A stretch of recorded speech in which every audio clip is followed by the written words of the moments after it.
Good morning बेटा। आज हमारा ग्रामर का नेक्स्ट टॉपिक है और लास्ट टॉपिक है विराम चिन्ह। विराम चिन्ह होता क्या है? विराम का मतलब होता है ठहराव या ठहरना। ओके, तो विराम चिन्ह जब हम अपने भावों को व्यक्त करने के लिए जहां पर हम रुकते हैं, ठहराव करते हैं, उसे हम विराम कहते हैं। और जहां पर ठहराव प्रदर्शित करने के लिए जिन चिन्हों का प्रयोग करते हैं वो होते हैं विराम चिन्ह। ओके, तो यहाँ पर देखो दो सेंटेंस मैंने लिख रखे हैं, दोनों में सेम वर्ड दिए गए हैं, लेकिन जो विराम चिन्ह है इसमें वो अलग अलग लगा रखे हैं। देखो, रोको मत जाने दो, तो यहाँ पर ये चिन्ह आ गया है, विराम चिन्ह आ गया है, ये होता है हमारा अल्पविराम। ठीक है, तो यहाँ पर ये रोको मत जाने दो, इसका मतलब ये हो गया है किसी को रोकने के लिए कहा गया है, उसे जाने नहीं देना है। और दूसरे में रोको मत जाने दो, उसे रोकना नहीं है, उसे जाने देना है। इसमें जाने नहीं देना है, रोकने के लिए कहा है, इसमें रोकना नहीं है, जाने के लिए कहा गया है। सेम वर्ड है, दोनों में कोई डिफरेंस नहीं है, लेकिन विराम चिन्हों में डिफरेंस है। तो इससे है हमारे में कहने का भाव है वो प्रदर्शित हो जाता है। चिन्हों से हम क्या कहना चाहते हैं? चिन्ह जो होते हैं वो हमारे भावों को, हमारे विचारों को, हमारी अभिव्यक्ति को प्रकट करते हैं। ठीक है, तो ये जो होते हैं ये होते हैं हमारे विराम चिन्ह। ये भी विराम चिन्ह है, ये भी विराम चिन्ह है, तो ये होते हैं हमारे विराम चिन्ह। विराम चिन्ह है वो हमारे भावों को व्यक्त करने में हमारी मदद करते हैं। तो जो विराम चिन्ह होते हैं वो दो प्रकार के होते हैं, एक तो होते हैं विराम चिन्ह और दूसरे होते हैं भाव चिन्ह। ओके, एक होते हैं विराम चिन्ह और दूसरे होते हैं भाव चिन्ह। तो आज हम करेंगे विराम चिन्ह। कहाँ है ये तो दिखाए जाते हैं, मतलब ये देखने से पता चलता है। भाव मतलब विराम चिन्ह है जो हमें दिखते हैं, और भाव चिन्ह मतलब जो हमें भाव मतलब हमें महसूस होते हैं। ठीक है, तो आज हमारे हैं विराम चिन्ह है। सबसे पहला विराम चिन्ह होता है पूर्ण विराम। पूर्ण विराम सबसे पहले मैं है विराम चिन्हों के यहाँ पर नाम लिख देती हूँ, उनके चिन्ह लगा देती हूँ, फिर उनका प्रयोग है वो कहाँ कहाँ पर होता है उसके बारे में हम आगे डिटेल से पढ़ेंगे। तो विराम चिन्ह करते हैं हम, उसके चिन्ह देखते हैं। ओके, यस बेटा, विराम चिन्ह जो होते हैं वो दो प्रकार के बताए हैं मैंने, एक तो विराम चिन्ह और दूसरे होते हैं भाव चिन्ह। तो अब हम देखते हैं जो भाव चिन्ह होते हैं वो कौन से होते हैं और विराम चिन्ह कौन से होते हैं। यहाँ पर सबसे पहला हमारा जो विराम चिन्ह होता है वो होता है पूर्ण विराम। पूर्ण विराम का जो चिन्ह होता है ये होता है सीधी खड़ी रेखा। ठीक है, इसे हम इंग्लिश में फुल स्टॉप कहते हैं और हिंदी में पूर्ण विराम कहते हैं। सेकंड आता है अपूर्ण विराम। अपूर्ण विराम की दो डॉट साइन होती हैं। फिर आता है अर्धविराम। अर्धविराम में एक डॉट और नीचे कोमा। और फिर होता है अल्पविराम। अल्पविराम में जिसे हम कोमा कहते हैं ये होता है हमारा अल्पविराम। तो ये हमारे जो चार हैं ये हैं हमारे विराम चिन्ह। विराम चिन्ह और ये है आगे हमारे जो आगे मात्र ये है हमारे भाव चिन्ह। भाव चिन्ह। फिर हमारा नेक्स्ट आता है जो हमारे विराम चिन्ह है, टोटल हमारे सिलेबस में है जितने भी विराम सिलेबस में क्या है, जो विराम चिन्ह हमारी हिंदी भाषा में प्रयोग किए जाते हैं वो हमारे 17 प्रकार के होते हैं। नेक्स्ट आता है प्रश्न सूचक। प्रश्न सूचक चिन्ह का क्या होता है? ये क्वेश्चन मार्क होता है। फिर नेक्स्ट आता है विस्मयादिबोधक। विस्मयादिबोधक में सीधी खड़ी रेखा और नीचे डॉट होता है। फिर निर्देशक चिन्ह। निर्देशक चिन्ह में सीधा जो माइनस होता है वो लंबे वाला माइनस होता है, और जो योजक चिन्ह होता है वो छोटे वाला माइनस चिन्ह होता है। ठीक है, इनका यूज है वो कहाँ करते हैं वो मैं आगे आपको बताऊंगी कि कैसे इनका कहाँ यूज होता है। नेक्स्ट आता है कोष्ठक। कोष्ठक का मतलब होता है ब्रैकेट। हिंदी भाषा में केवल ये ही ब्रैकेट यूज होती है, कोष्ठक यूज होती है। मैथ में हमारी 3 प्रकार की कोष्ठक यूज होती है जिसे ब्रैकेट कहते हैं। तो हिंदी भाषा में ये जो हमारे कठिन जो शब्द होते हैं उसका अर्थ लिखने के लिए कोष्ठक का प्रयोग करते हैं। नेक्स्ट आता है उद्धरण चिन्ह। उद्धरण चिन्ह का मतलब होता है कोमा, इन्वर्टेड कोमा, जो इंग्लिश में इन्वर्टेड कोमा होते हैं वो हिंदी में हमारे उद्धरण चिन्ह होते हैं। नेक्स्ट आता है एक तो ये दो प्रकार के होते हैं, एक तो इकहरी और दूसरा दोहरी। इकहरी जहाँ पर एक होता है और दोहरी जहाँ पर दो होते हैं। नेक्स्ट आता है लाघव चिन्ह। लाघव मतलब किसी भी प्रसिद्ध फेमस जो शब्द होता है उसको शॉर्ट में लिखने के लिए हम लाघव चिन्ह का प्रयोग करते हैं। जैसे हम लिखते हैं डॉक्टर, पूरा डॉक्टर ने लिखकर हम ऐसे लिख देते हैं, तो ये लाघव चिन्ह का प्रयोग करते हैं। जैसे लिखते हैं शिवाजी वरिष्ठ माध्यमिक विद्यालय, तो वरिष्ठ में बड़ी लिख के और लाघव चिन्ह लगा देते हैं। माध्यमिक में माँ लिख के और फिर लाघव चिन्ह लगा देते हैं, तो वो हमारे लाघव चिन्ह होते हैं। सिद्ध शब्द को छोटा लिखने के लिए, संक्षेप में लिखने के लिए। नेक्स्ट आता है विवरण चिन्ह। विवरण चिन्ह होता है 2 डॉट होती है और ये हमारे इसमें माइनस का साइन जो बड़ा होता है ये हमारा निर्देशक चिन्ह है, निर्देश देने के लिए, और ये विवरण करने के लिए, वर्णन करने के लिए हम विवरण चिन्ह का प्रयोग करते हैं। लोक निर्देशक चिन्ह, जब कोई भी हम सेंटेंस लिखते हैं तो उसमें जो हमारा कोई शब्द बीच में छूट जाता है तो वहां पर हम ये उसके लिए लोक निर्देशक चिन्ह होता है जो रिक्त स्थान में हम उसका प्रयोग करते हैं। लोक निर्देशक जो डॉट डॉट होती है, आजकल हम क्या करते हैं रिक्त स्थान करते हैं, उसके लिए ये ऐसे लगा देते हैं निर्देशक चिन्ह की तरह, उसको और लंबा कर देते हैं। लेकिन जो हमारे लोक निर्देशक चिन्ह होते हैं वो हमारी डॉट डॉट डॉट होती है। किसी भी बुक में आप देख सकते हैं वहां पर डॉट मिलेगी, ऐसी सीधी ये ऐसी लाइनें नहीं मिलेगी। लोक निर्देशक चिन्ह डॉट डॉट होते हैं जो खाली स्थान में हम इसका प्रयोग करते हैं। नेक्स्ट आता है त्रुटि चिन्ह। त्रुटि चिन्ह का दूसरा नाम है हंसकर। ये है जो मैंने आपको ये वाला बताया था, जब किसी भी वाक्य में कोई शब्द बीच में भूल जाते हैं तो ये शब्द ऐसा ये चिन्ह लगाकर हम वहां पर बीच में लिख देते हैं। नेक्स्ट आता है अनुवृत्ति।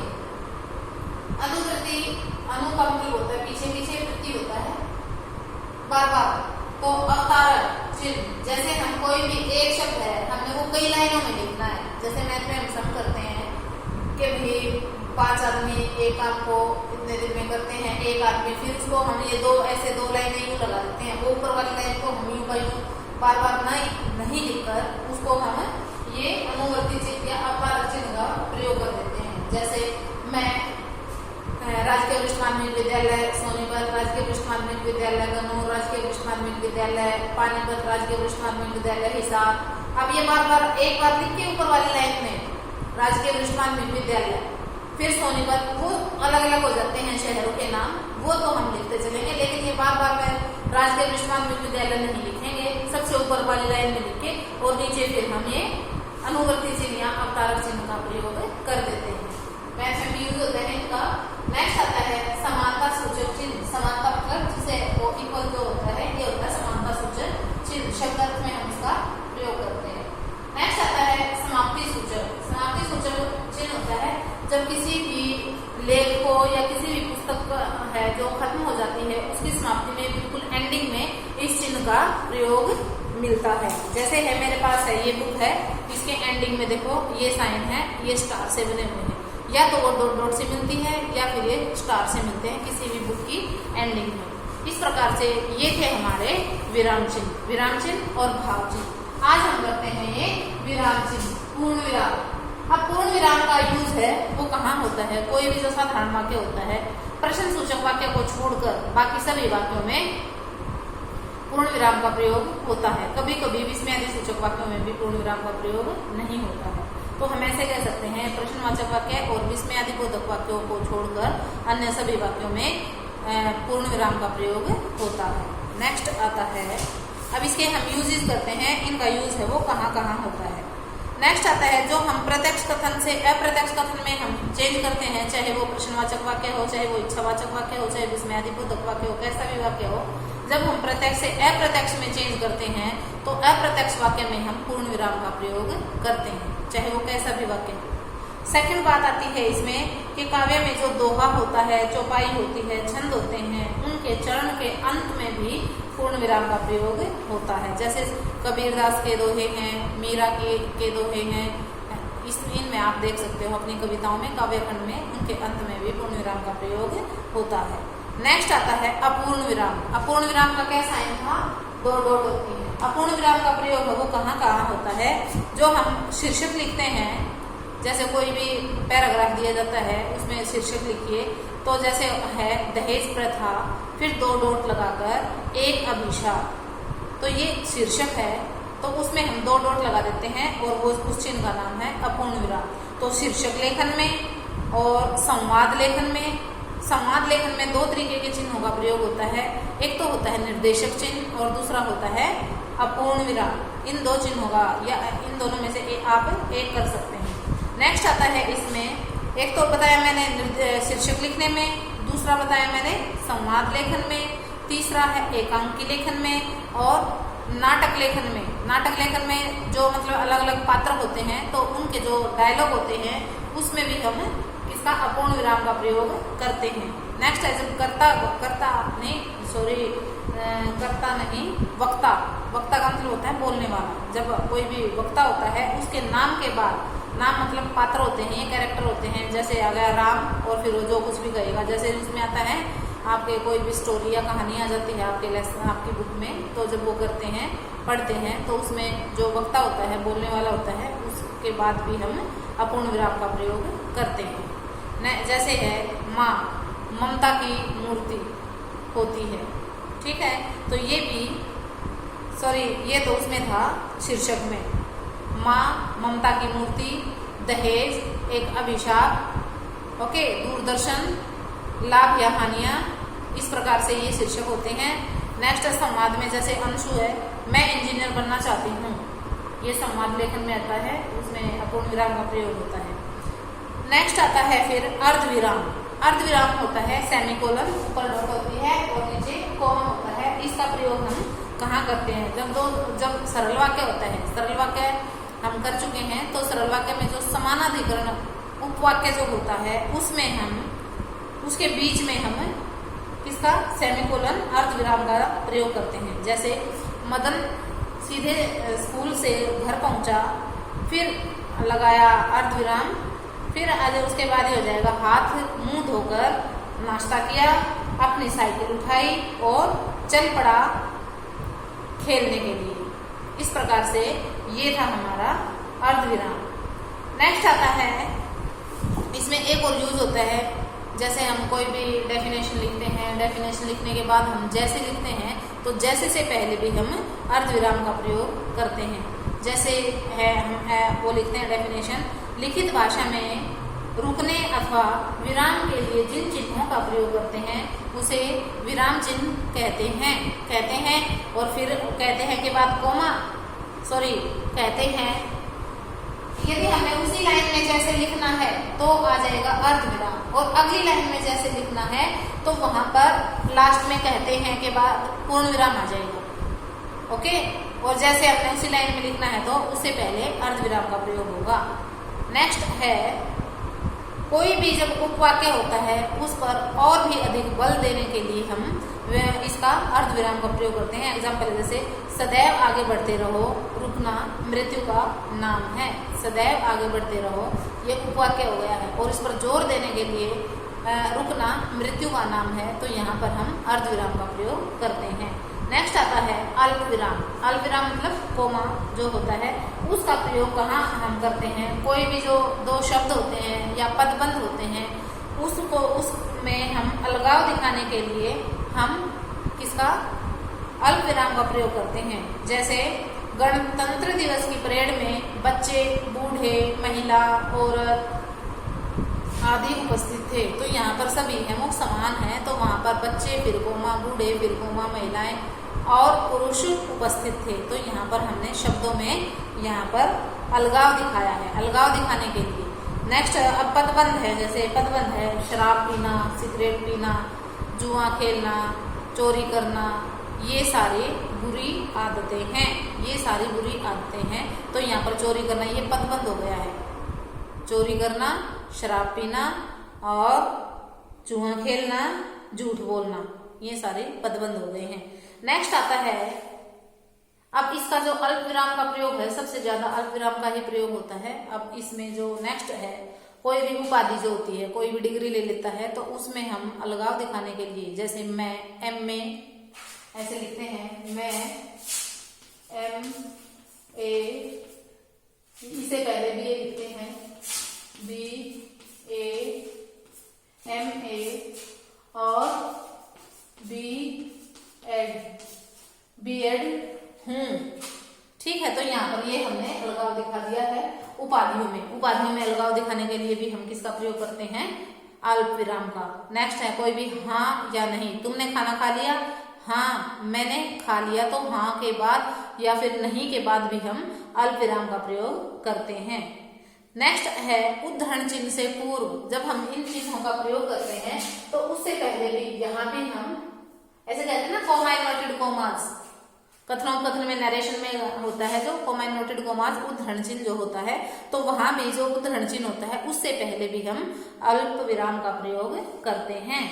नेक्स्ट आता है एक ही वाक्य में अनेक प्रश्न सूचक उपवाक्य जो होते हैं उसके बीच में भी, अब एक जो प्रश्न सूचक वाक्य होगा तो उसके लास्ट में प्रश्न सूचक चिन्ह आ जाएगा। यदि एक से ज्यादा प्रश्न सूचक उपवाक्य होंगे तो वहां उनके बीच में हम अल्प विराम का प्रयोग करते हैं। जैसे एग्जाम्पल है क्या करता, उसका एग्जाम्पल है मैं कौन हूं, कहाँ जा रहा हूं, किससे मिलता हूं, इससे आपको क्या मतलब।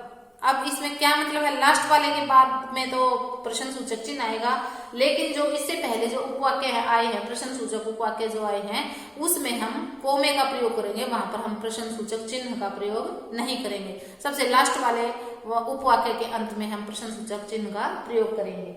नेक्स्ट आता है महीने की तिथि तथा सन को अलग दिखाने के लिए भी हम इसमें अल्प विराम का प्रयोग करते हैं। जैसे है एग्जाम्पल लेते हैं 24 सितंबर, फिर कोमा लगा दिया, अल्प विराम हो गया ये 2020। तो 24 सितंबर ये हमारी तिथि हो गई है, तिथि और ये सन हो गया है। तिथि महीने और सन को अलग करने के लिए भी हम अल्प विराम का प्रयोग करते हैं। महीने की तिथि व सन को अलग करने के लिए, महीने को अलग करने के लिए, महीने की तिथि को और सन को अलग करने के लिए हम अल्प विराम का प्रयोग करते हैं।